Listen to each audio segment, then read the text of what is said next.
वज़ीर-ए-आज़म ने इंतखाबी मामले पर सदर के खत को प्रेस रिलीज करार दे दिया। लिखा, आपका खत यकतरफा और हुकूमत मुखालिफ ख्यालात का हामिल। आपका खत सदर के आईनी मनसब का आइनादार नहीं, आप मुसलसल यही कर रहे हैं। 3 अप्रैल 2022 को आपने कौमी असम्बली तहलील करके गैर आईनी हिदायत पर अमल किया।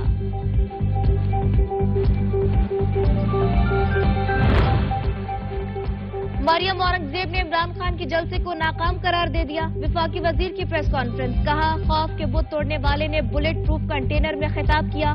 कौन लोग हैं जो इमरान खान पर यकीन करते हैं? इमरान खान के सारे मसले नफ्सियाती हैं। एक शख्स माचिस से पूरे जंगल को आग लगाना चाहता है।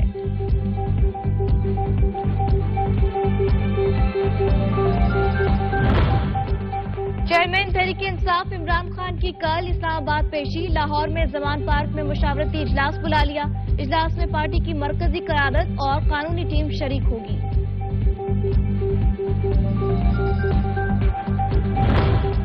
और सिंध के 15 अजला में ज़िमनी बल्दियाती इंतखाबात का मार्का जारी। हैदराबाद में UC-28 मैदान जंग बन गया।